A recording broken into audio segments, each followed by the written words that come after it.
سلام على آل خير النبي. اعوذ باللہ من الشیطان الرجیم. بسم اللہ الرحمن الرحیم. الحمد للہ رب العالمین والصلاة والسلام علی محمد وآلہ الطیبین الطاہرین الذین اذهب اللہ عنہم الرجس وطہرہم تطہیرا. اللہم صل علی محمد وآل محمد وعجل فرجہم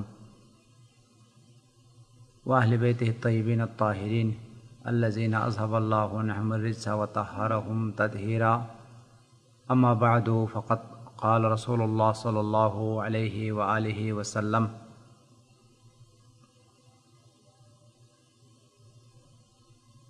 کم من وزیع رفعہ خلقہ. وقال الصادق علیہ السلام من ساء خلقہ عذب نفسہ. مومنین کرام،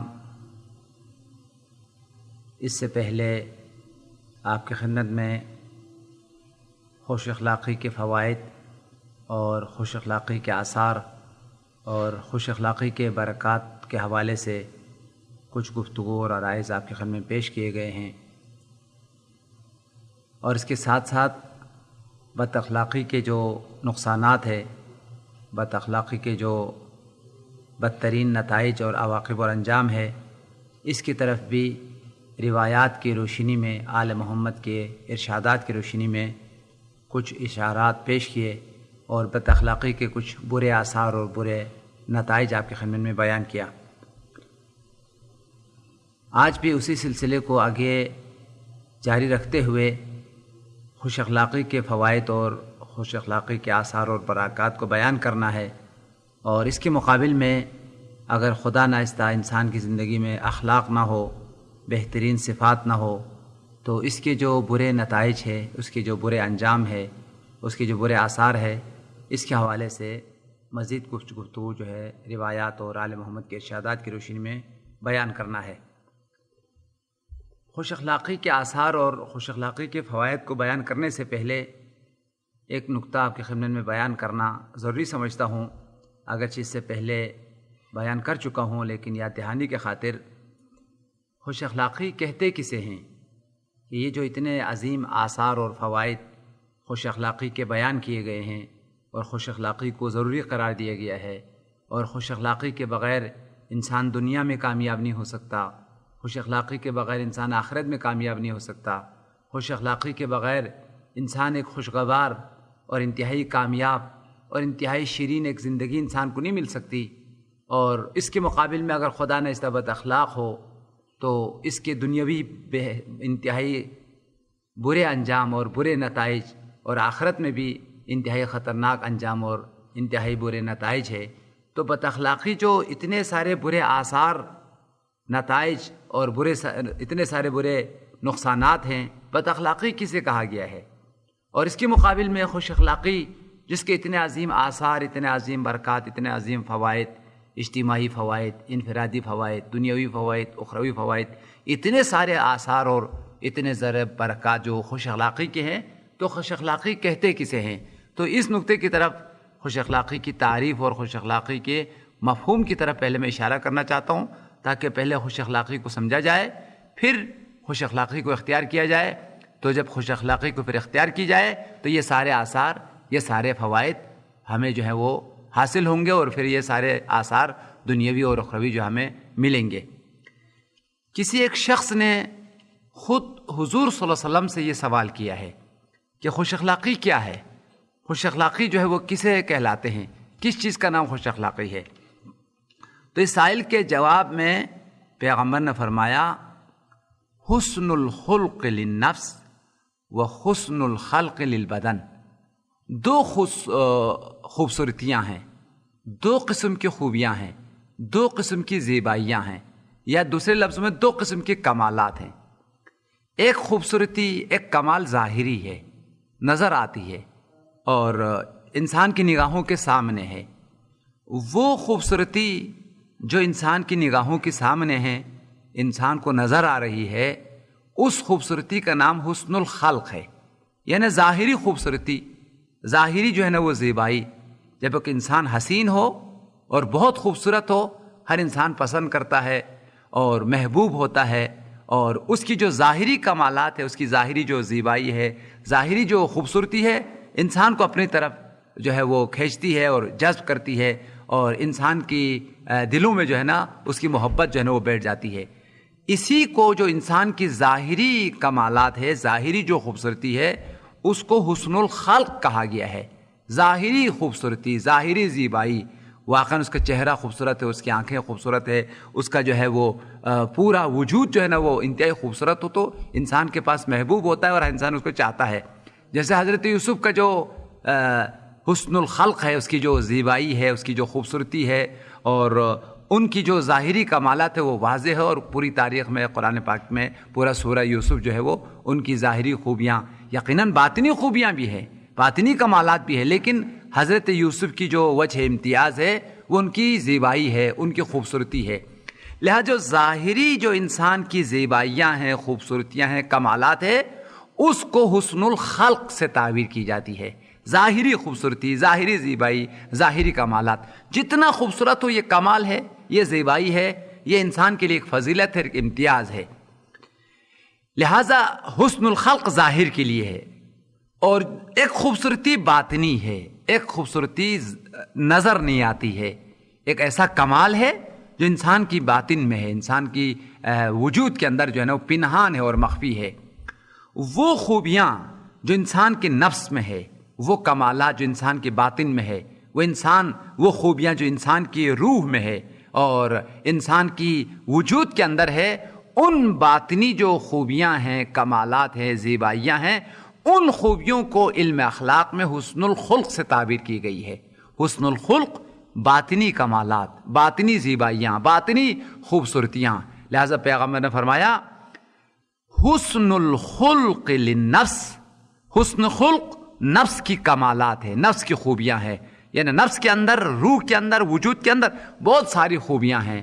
مثال نفس میں تقویٰ ہے، نفس میں تواضع ہے، نفس میں فروتنی ہے، نفس میں ایمان ہے، نفس کے اندر جو ہے نا وہ خلوص ہے، اور نفس کے اندر جو ہے نا وہ محبت ہے، چاہت ہے، الفت ہے. یہ باطنی کمالات ہے. اگر خدا نخواستہ تقویٰ کے بجائے اس کے اندر معصیت کا جذبہ ہو، گناہ کا جذبہ ہو، تو اس کی باطن میں خوبی نہیں ہے بلکہ باطن میں برائی ہے. اسی طریقے سے تواضع کے بجائے تکبر اس کے اندر ہے. تواضع اگر ہے، اس کے اندر فروتنی ہے، ادب سے ملتا ہے، سلام کرتا ہے، جھک کے لوگوں کے سامنے مؤدبانہ طور پر پیش آتا ہے، تو یہ باطنی خوبی ہے، وہ باطنی جو ہے نا وہ زیبائی ہے. اس کے مقابل میں غرور کے ساتھ، تکبر کے ساتھ اور انتہائی جو ہے نا وہ اکڑ کے سامنے آتا ہے، تو یہ ایک باطنی برائی ہے، ایک باطنی جو ہے نا وہ قباحت ہے. لہٰذا باطن کے اندر خوبیوں کا ہونا، کمالات کا ہونا، بہترین اور اچھے صفات کا ہونا، اس کو حسن الخلق سے تعبیر کی جاتی ہے. لہذا جتنا باطن کے اندر کمالات ہوں، خوبیاں ہوں، صفات ہوں، یہ جو ہے انسان کی باطنی زیبائی ہے اور باطنی جو ہے نا وہ خوبصورتی ہے. لہذا حسن خلق انسان کی اندرونی چہرے کا نام ہے، اندرونی کمالات کی انتہا کا نام ہے، اندرونی کمالات کی بلندی کا جو ہے نا وہ نام ہے. اگر انسان کا باطن پاکیزہ ہے، انسان کی باطن میں کمالات ہے، انسان کی باطن میں خوبیاں ہیں، تو اس کا مطلب یہ ہے کہ اس کا ظاہری چہرہ جہاں خوبصورت ہے، زیبا ہے، اسی طریقے اس کی باطنی چہرہ بھی انتہائی خوبصورت ہے. اسی وجہ سے سرور کائنات کے ایک انتہائی محبوب صحابی ہے جناب زریر. حضرت زریر نے پیغمبر سے ایک نصیحت اور ایک ہدایت کا تقاضا کیا، تو پیغمبر نے فرمایا ان اللہ قد احسن خلقک فاحسن خلقک. پیغمبر نے فرمایا اللہ تعالیٰ نے تمہاری ظاہر کو انتہائی زیبا بنایا ہے، انتہائی خوبصورت بنایا ہے. اللہ تعالیٰ نے انسان کو جب بنایا، خلق کی، ایجاد کی، تو اپنے ذات کو تبریک پیش کی. اتنی شاہکار قدرت، ہر قسم کی کمالات سے، ہر قسم کی زیبائیوں سے، ہر قسم کی خوبصورتیوں سے مالا مال کر کے انسان کو پیدا کیا. فتبارک اللہ احسن الخالقین. انتہائی بابرکت ہے وہ ذات جس نے بہترین سانچے میں انسان کو خلق کیا ہے، بہترین خوبصورتیوں کے ساتھ، کمالات کے ساتھ انسان کو خلق کیا ہے. لہٰذا انسان کا جہاں باطن خوبصورت ہے وہاں انسان کا ظاہر بھی خوبصورت ہے. یعنی دنیا کی تمام مخلوقات میں سے جو اشرف مخلوقات ہے، ہر حوالے سے، ظاہر کی لحاظ سے بھی، باطن کی لحاظ سے بھی، جو خدا کی اشرف ترین اور پسندیدہ ترین اور افضل ترین جو مخلوق ہے وہ انسان ہے. ہر طرح سے شاہکار قدرت ہے اور انسان کی تمام قدرتوں کا ایک نمونہ ہے. لہٰذا جناب زریر سے پیغمبر نے فرمایا اللہ تعالیٰ نے تمہارے ظاہر کو انتہائی خوبصورت بنایا ہے، ہر قسم کی کمالات سے تمہیں نوازا ہے. جہاں خدا نے تمہاری ظاہر کو خوبصورت کیا ہے، تم کوشش کرو اپنی باطن کو خوبصورت کرے، اپنی باطن کو زیبا کرے، اور تم اپنی باطن کو جو ہے نا وہ بناؤ. اللہ نے ظاہر کو بنایا نہایت خوبصورت اور نہایت زیبا، اب تم اپنی باطن کو زیبا بناؤ، اپنی باطن کو خوبصورت بناؤ. یعنی اب باطن کے اندر کمالات کا پیدا کرنا، تواضع کا پیدا کرنا، اور اسی طریقے سے خلوص کا پیدا کرنا، محبت خدا کا پیدا کرنا، محبت اہل بیت کا پیدا کرنا، اور باطن کے اندر تقوی کا پیدا کرنا، اخلاق کا پیدا کرنا. یعنی تمام باطنی کمالات سے، باطنی خوبیوں سے اپنے آپ کو آراستہ کرنا، یہ تمہارا کام ہے. تم اپنی باطن کو سجاؤ، تم اپنی باطن کو جو ہے نا وہ آراستہ کرو. اللہ نے تمہاری ظاہر کو خوبصورت بنایا ہے، تم اپنی باطن کو جو ہے نا وہ خوبصورت بناؤ. لہٰذا اس روایت سے یہ بات واضح ہوتی ہے کہ اخلاق باطنی خوبصورتی کا نام ہے، باطنی کمالات کا نام ہے. اور جتنا انسان کے باطن زیبا ہوتا چلا جائے، باطن خوبصورت ہوتا چلا جائے، باطن کے اندر کمالات بڑھتا چلا جائے، اتنا ہی اس کا مقام بڑھتا ہے، اتنا ہی جو وہ گوئے کہ وہ خوبصورتیوں پر، کمالات تک جو ہے نا وہ پہنچتا ہے. لہٰذا اخلاق انسان کی اندرونی جو کمالات ہے، اندرونی جو خوبصورتیاں ہیں، اندرونی جو زیبائیاں ہیں، ان زیبائیوں کا نام اخلاق کہلاتا ہے. حضرت علامہ مجلسی کی مشہور و معروف کتاب ہے مرآت العقول، اس میں اخلاق کی تعریف کرتے ہوئے آقا نے فرمایا ہے حسن الخلق یطلق علی الکمالات النفسانیہ والصفات الباطنۃ للنفس. علامہ مجلسی فرماتے ہیں حسن خلق استعمال ہوتا ہے، حسن خلق اطلاق ہوتا ہے، حسن خلق سے مراد لیا جاتا ہے وہ باطنی کمالات، وہ باطنی ملکات جو انسان کے نفس میں راسخ ہو چکا ہے. یعنی انسان کے اندر جو تواضع آ جاتا ہے، انسان کے اندر جو تقوی آ جاتا ہے اور وہ باطنی کمالات آ جاتا ہے، یہ جو باطنی کمالات ہے، ان کمالات کو جو ہے وہ حسن خلق سے تعبیر جو ہے نا وہ کی جاتی ہے. اور خدا ناخواستہ اس کا باطن جو ہے نا وہ آلودہ ہو، اور اس کا باطن جو ہے نا انتہائی برا ہو، مثل اس کی باطن میں، اس کی نفس میں کینہ ہے، حسد ہے، تکبر ہے، غرور ہے، اس کی باطن میں جو ہے نا وہ ریاکاری ہے. یعنی اگر اس کے اندر جو ہے نا بہت ساری خامیاں ہیں تو اس کو سوء الخلق سے تعبیر کی جاتی ہے.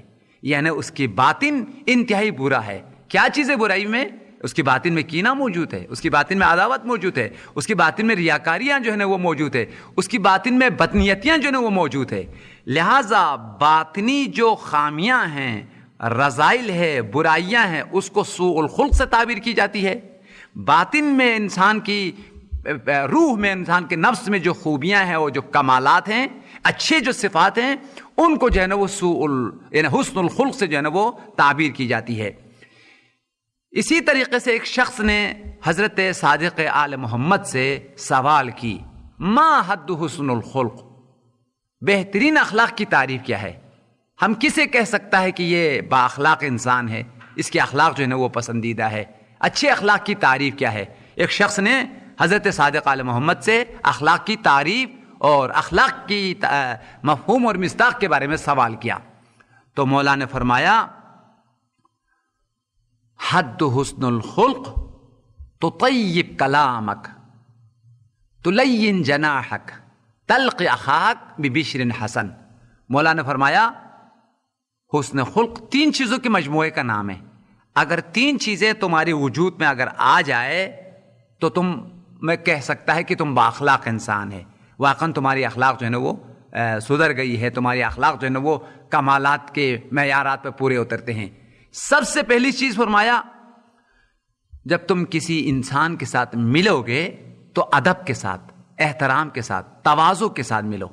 یعنی حسن خلق تمہارے باطن کی کمال کا جو علامت ہے وہ یہ ہے کہ جب تم کسی کے ساتھ ملتے ہو تو غرور کے ساتھ، تکبر کے ساتھ اور انتہائی اکڑ کے ساتھ نہیں ملتے، بلکہ سلام کرتے ہوئے، طرف کے احترام کو قبول کرتے ہوئے اور انتہائی مؤدبانہ طریقے سے، متواضعانہ طریقے سے برادر سے جو ہے نا اگر تم ملاقات کرتے ہو تو یہ تمہاری اخلاق کی علامت ہے. یعنی مولانا نے فرمایا تلقی اخاک ببشر حسن، جب برادر مومن سے تم ملاقات کرو گے تو خندہ پیشانی کے ساتھ، کھلے چہرے کے ساتھ، انتہائی خوشی کے ساتھ، مسرت کے ساتھ جو ہے کسی سے ملاقات کرو.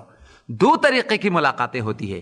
ایک مرتبہ جب آدمی ملاقات کرتا ہے، اس سے ملتا ہے تو انتہائی غصے کی حالت میں، انتہائی جو ہے نا غضب کی حالت میں، اور انتہائی گویا کہ اس حالت میں کہ لگتا ہے کہ ناراض ہے، لگتا ہے کہ بہت زیادہ جو ہے نا غصہ آیا ہوا ہے، چہرہ بگڑا ہوا ہے اور رنگ جو ہے نا وہ اس کی متغیر ہے.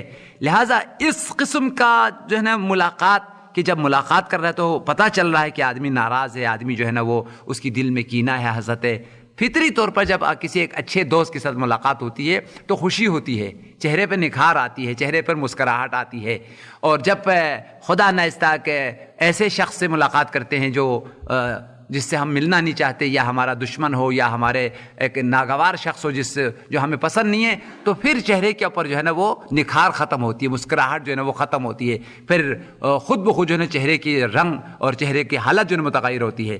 مولانا نے فرمایا جب تم کسی برادر مومن سے ملاقات کرو گے، کسی دوست سے، اپنے ساتھیوں سے، اپنے گھر والوں سے ملاقات کرو گے تو اس طریقے سے تم ملاقات کرو، تمہارے چہرے پر مسکراہٹ ہو، تمہارے چہرے پر مسرت ہو، تمہارے چہرے پر اس دوست کی ملاقات کی وجہ سے مسرت کے آثار اور اس کی نشانیاں تمہارے چہرے پر جو ہے نا وہ نمودار ہو.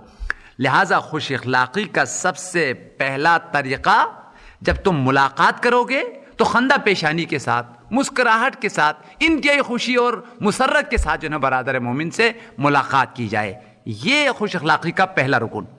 اور دوسرا رکن مولانا نے فرمایا تطیب کلامک، تمہارا کلام پاکیزہ ہو، تمہاری گفتگو زیبا ہو، تمہارے الفاظ جو ہے نا انتہائی خوبصورت الفاظ ہو. دو قسم کے الفاظ ہیں. کچھ الفاظ انسان کی دل کے لیے زخم کا سبب ہے، انسان کے لیے نہ تنہا ناراضگی کا سبب ہے، انسان کے لیے نہ تنہا جو ہے نا وہ طرف کے لیے ناراضگی اور غصہ اور غضب کا سبب بنتا ہے، بلکہ دل پہ زخم آتا ہے. روایات میں موجود ہے زبان کا جو زخم ہے بہت زیادہ گہرا ہوتا ہے چھریوں کے زخم سے بھی.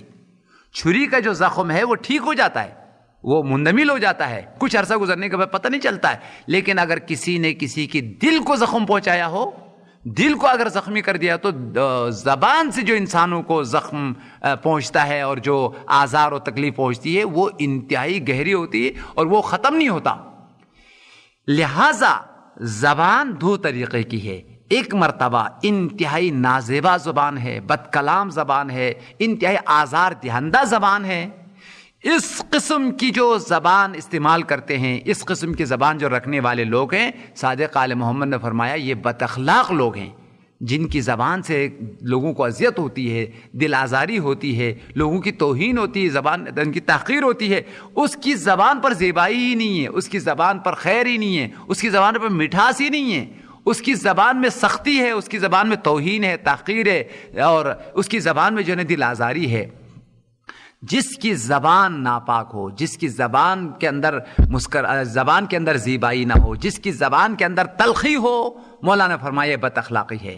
لیکن اس کے مقابل میں جس کی زبان میں احترام ہے، جس کی زبان میں مٹھاس ہے، جس کی زبان میں تواضع ہے، جس کی زبان میں کرامت ہے، بزرگی ہے، پیارے الفاظ کو استعمال کرتے ہیں، جسے قرآن نے فرمایا ہے قولوا للناس حسنا، لوگوں کے ساتھ کلام کیا کرو انتہائی حسین، انتہائی زیبا، کہو لوگوں سے حسنا، حسین باتیں، زیبا باتیں، خوبصورت باتیں.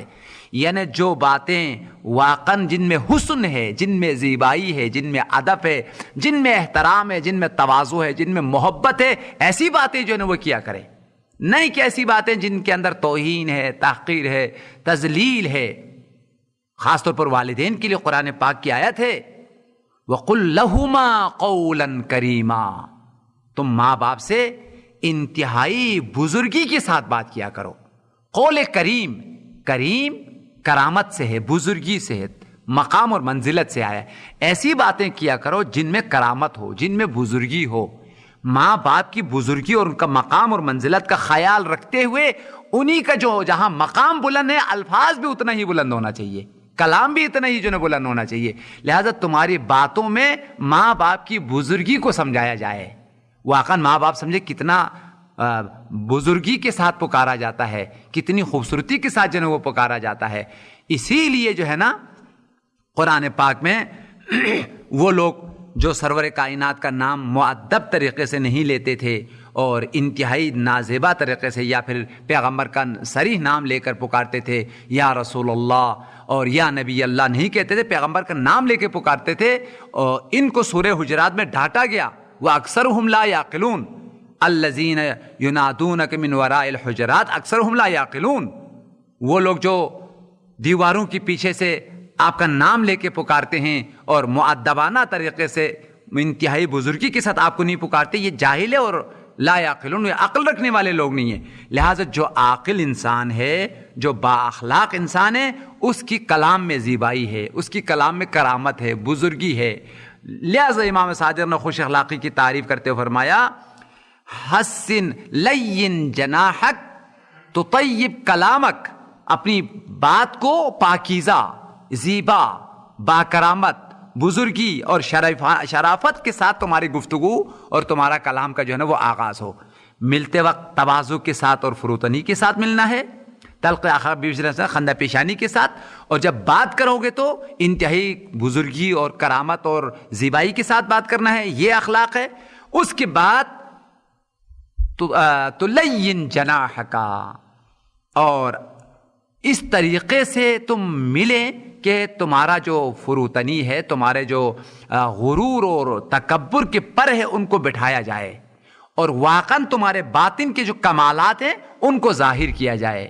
لہٰذا باطن کے کمالات کا نام اخلاق ہے، الفاظ کا زیبا استعمال کرنے کا نام اخلاق ہے، اور بہترین مؤدبانہ طریقے سے پیش آنا، مؤدبانہ طریقے سے ملاقات کرنے کا نام جو ہے نا وہ اخلاق ہے.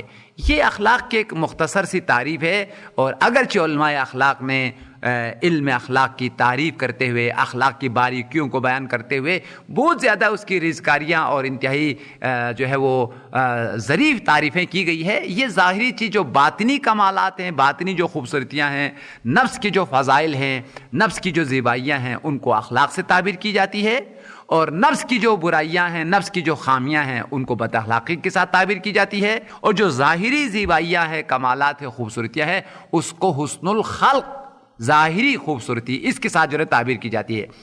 تو اب آئیے خوش اخلاقی کے جو آثار اور فوائد کے حوالے سے آپ کی خدمت میں عرض کیا تھا پچھلے درس میں بھی کہ خوش اخلاقی کے فراوان جو ہے وہ آثار ہے اور برکات ہے. حضرت صادق آل محمد نے خوش اخلاقی کے فوائد اور آثار کو بیان کرتے ہوئے فرمایا ہے خوش اخلاقی باعث تقرب الی اللہ ہے. وہ انسان جو خوش اخلاق ہے، یعنی باطنی کمالات کے مالک ہے، جس کے باطن زیبا ہے، جس کے باطن میں خلوص ہے، جس کے باطن میں تقوی ہے، جس کے باطن میں ایمان ہے، جس کے باطن میں بہترین اخلاق ہے، مولا نے فرمایا یہ خدا سے نزدیک ہوتا ہے، یہ رسول سے نزدیک ہوتا ہے، یہ ائمہ سے نزدیک ہوتا ہے، یہ اولیاء کے ساتھ نزدیک ہوتا ہے، اور یہ محبوب درگاہ حق بنتا ہے، محبوبان خدا میں سے قرار پاتا ہے. اس کے مقابل میں اگر خدا ناچتا، اس کی باطن میں برائیاں ہیں، اس کی باطن میں بد اخلاقیاں ہیں، اگر بد اخلاق انسان ہے، باطن کے اندر خدا ناچتا، اخلاق کے بجائے بد اخلاقیاں ہیں، حسادت ہے، کینہ ہے، بغض ہے، عداوت ہے، غصہ ہے، غضب ہے، اس قسم کی اگر باطنی اگر برائیاں اس کے اندر ہے تو یہ خدا سے دور ہوتا ہے، وہ پیغمبر سے دور ہوتا ہے، ائمہ سے دور ہوتا ہے، اس کا مقام گھٹتا چلا جاتا ہے. اس لیے سرور حضرت صادق آل محمد نے جناب مفضل ابن عمر جو ان کے بزرگ صحابیوں میں سے، ان سے خطاب کرتے فرمایا یا مفضل علیکم بمکارم الاخلاق فإن اللہ یحبها وإیاکم مزام الافعال فإن اللہ یبغضها. دو حالتیں ہیں، ایک حالت میں وہ محبوب خدا ہے، خدا کی انتہائی مقرب انسانوں میں سے ہے، خدا کی چاہنے والوں میں سے ہے، انبیاء کے چاہنے والوں میں سے، خود انبیاء ان کو چاہتے ہیں، وہ انبیاء کو چاہتے ہیں، وہ خدا کو چاہتا ہے، خدا اسے چاہتا ہے، محبوب خدا ہے، خدا اسے چاہتا ہے، وہ خدا کو چاہتا ہے. وہ کون سی حالت ہے؟ فرمایا اگر تمہارے باطن میں اگر کمالات ہیں، باطن کے اندر خوبصورتیاں ہیں اور بہترین فضائل اگر تمہارے وجود کے اندر ہے، اخلاق تمہارے اندر ہے، فإن اللہ یحبھا، اللہ تمہیں دوست رکھتا ہے، تم اللہ کا قریب ہے، تم محبوب خدا ہے۔ مولانا نے فرمایا علیکم بمکارم الاخلاق فإن اللہ یحبھا، تم لوگوں پر ضروری اور لازمی ہے بہترین اخلاقی کمالات کو حاصل کرنا، اپنی باطن کو بنانا، اپنی باطنی کمالات کو بڑھانا، اس لیے کہ فإن اللہ یحبھا، جتنا باطن زیبا ہوتا چلا جائے، باطن پاکیزہ ہوتا چلا جائے، وہ محبوب خدا بنتا ہے، خدا اس کو چاہتا ہے، خدا اس سے جو ہے نا وہ محبت کرتا ہے۔ لہٰذا خوش اخلاقی انسان کو محبوب خدا بناتا ہے، محبوب رسول اللہ بناتا ہے، محبوب ائمہ بناتا ہے۔ اس کی مقابل میں بد اخلاقی کا جو نتیجہ ہے فإن اللہ یبغضھا، جو انسان بد اخلاق انسان ہے وہ مبغوض ہوتا ہے، اس سے بغض رکھتا ہے، خدا کے پاس وہ مبغوض ہے، رسول کے پاس جو ہے نا وہ مبغوض ہے۔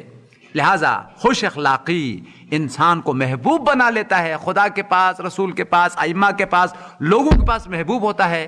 بد اخلاقی انسان کو مبغوض بناتا ہے، انسان کو گوئے کہ انسان کو نفرت دلاتا ہے، خدا سے وہ متنفر ہو جاتا ہے، انبیاء سے، ائمہ سے وہ گوئے کہ مبغوض ہو جاتا ہے۔ ایک اور جو خوش اخلاقی کے ایک انتہائی اہم اثر ہے، خوش اخلاقی انسان کو مقام دلاتا ہے، منزلت دلاتی ہے، اور انسان کی مرتبے کو، انسان کی مقام کو بلند کر لیتا ہے۔ اور اس کے مقابل میں بد اخلاقی انسان کو پست کرتی ہے، انسان کو ذلیل کرتی ہے۔ یہ جو اثر ہے خود سرور کائنات کی زبان رسالت اور زبان نبوت پر یہ بات آئی ہے۔ پیغمبر نے فرمایا کم من وضیع قد رفعہ خلقہ، کتنے پست انسان ہیں، وہ پست تھا، اس کا کوئی مقام نہیں تھا، لیکن اس کی اخلاق زیبا ہو گیا، اس کا اخلاق جو ہے نا بہترین اخلاق کے مالک ہو گیا، اس کی اخلاق نے اس کو بلند کیا، اس کی اخلاق نے اس کو جو ہے نا عظیم مقام جو ہے وہ دلایا۔ لہٰذا کتنے ایسے لوگ ہیں جو خاندان کے لحاظ سے، جو مثال قوم اور ملت کے حوالے سے کسی بڑے خاندان کا انسان نہیں ہے، لیکن اس نے اپنی باطن کی تہذیب کی، اپنی باطن کی تربیت کی، بہترین اخلاق کا مالک ہوا۔ جب بہترین اخلاق کا مالک ہو گیا رفعہ خلقہ، اس کی اخلاق نے اس کو اٹھایا، اس کے مقام کو جو ہے نا وہ بلند کیا۔ لہٰذا اخلاق انسان کو مقام دلاتا ہے، منزلت دلاتا ہے۔